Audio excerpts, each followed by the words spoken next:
शरीर कितना ही स्वस्थ क्यों न हो,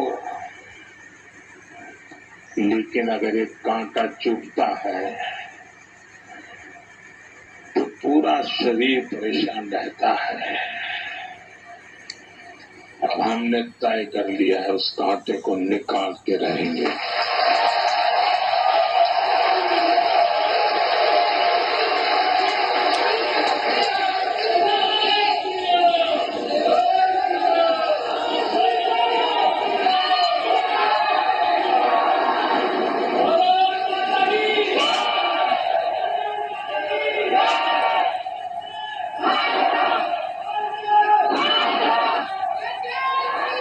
साथियों,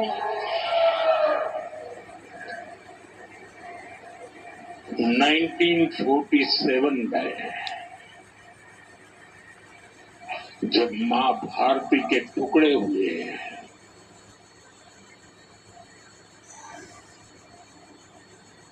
पत्नी चाहिए थी तो जंजीरें, लेकिन काट दी गई भुजाएं। देश के 3 टुकड़े कर दिए गए।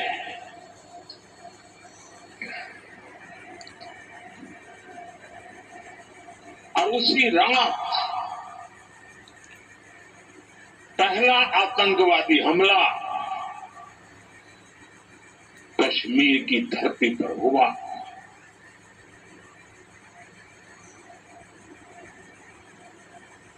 मां भारती का एक हिस्सा आतंकवादियों के बलबूते पर, मुजाहिदों के नाम पर पाकिस्तान ने हड़प ले लिया।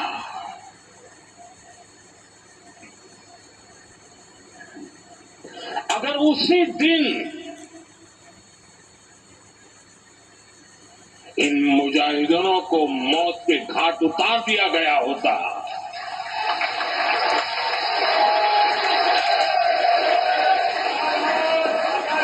और सरदार पटेल की इच्छा थी कि पीओके वापस नहीं आता है तब तक सेना रुकनी नहीं चाहिए, लेकिन सरदार साहब की बात मानी नहीं गई और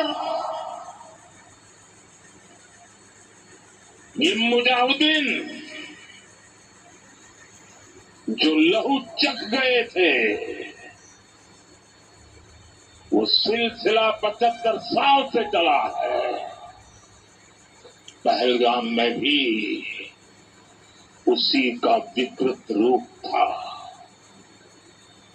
75 साल तक हम झेलते रहे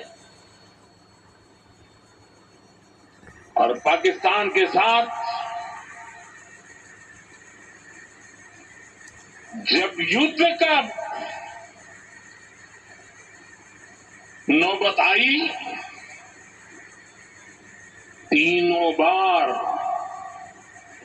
भारत की सैन्य शक्ति ने पाकिस्तान को धूल चटा दी।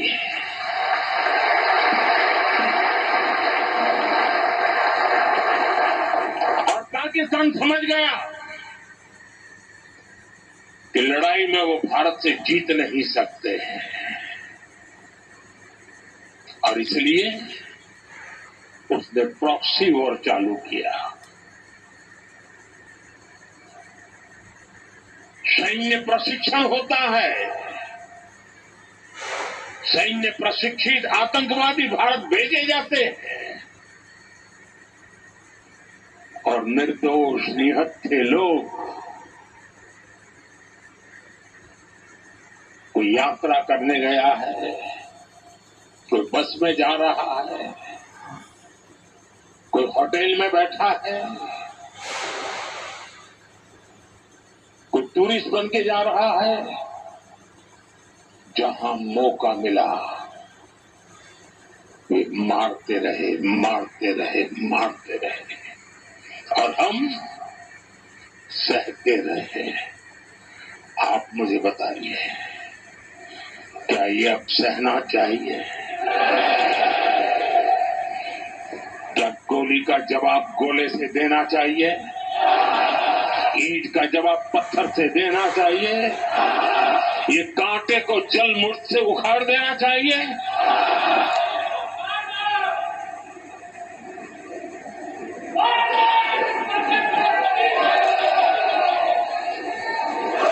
सातवें देश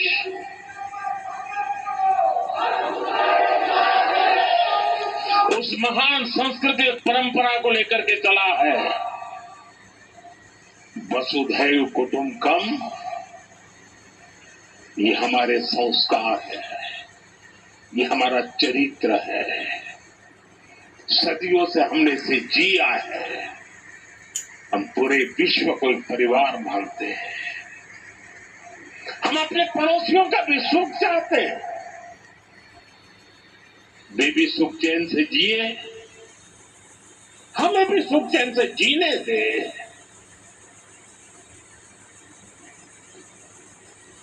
ये हमारा हजारों साल से चिंतन रहा है।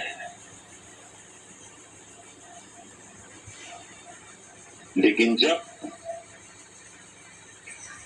बार बार हमारे सामर्थ्य को ललकारा जाए,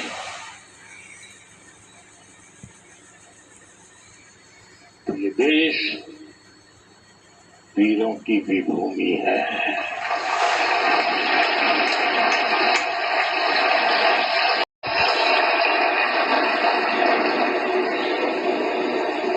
आज तक जिसे हमें प्रॉक्सी वॉर कहते थे,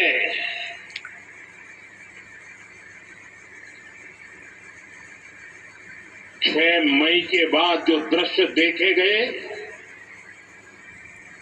उसके बाद हम इसे प्रॉक्सी वॉर कहने की गलती नहीं कर सकते हैं। और इसका कारण है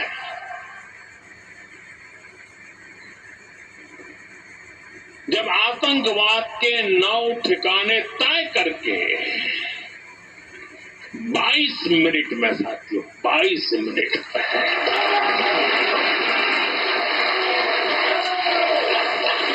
उनको ध्वस्त कर दिया। और इस बार तो सब कैमरा के सामने की सारी व्यवस्था रखी थी ताकि हमारे घर में कोई सबूत न मांगे। अब हमें सबूत नहीं देना पड़ रहा है, वो तक वाला दे रहा है।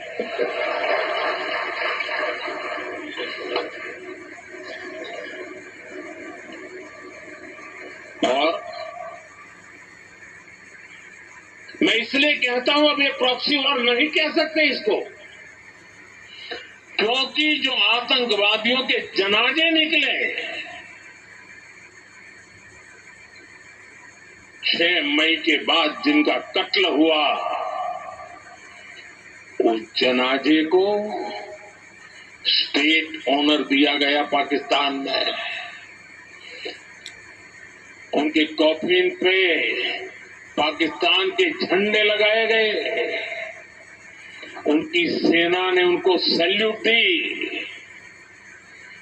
ये सिद्ध करता है कि आतंकवादी गतिविधि प्रॉक्सी वॉर नहीं है, ये आपकी सोची समझी युद्ध की रणनीति है।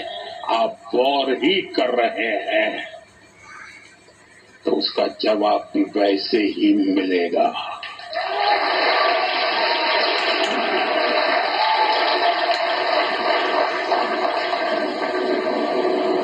हम अपने काम में लगे थे, प्रगति के राह पे चले थे।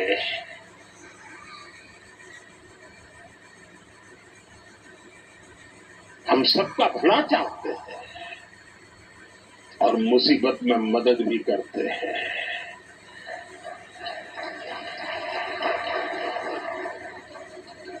लेकिन बदले में खून की नदियां बहती है।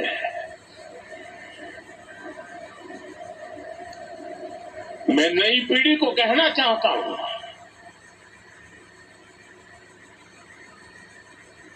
देश को कैसे बर्बाद किया गया है। 1960 में जो इंडस वोटर ट्रीटी हुई है, अगर उसकी बारीकी में जाएंगे तब चौंक जाएंगे। यहां तक तय हुआ है उसमें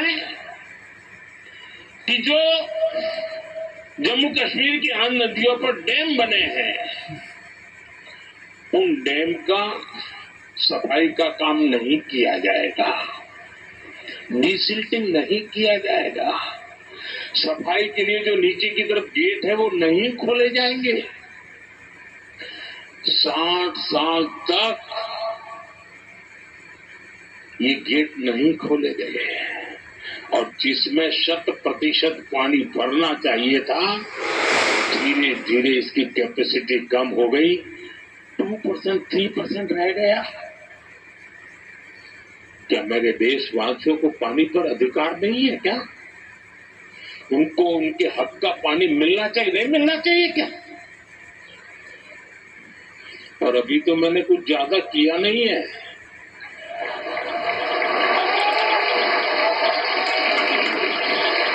अभी तो हमने कहा है कि हमने इसको एबेंस में रखा है, वहां पसीना छूट रहा है और हमने डैम थोड़े खोल करके सफाई शुरू की। जो कूड़ा कचरा था वो निकाल रहे हैं, इतने से वहां फ्लड आ जाता है। साथियों, हम किसी से दुश्मनी नहीं चाहते हैं, हम सुख चैन की जिंदगी जीना चाहते हैं। हम प्रगति भी इसलिए करना चाहते हैं कि विश्व की भलाई में हम भी कुछ योगदान कर सके।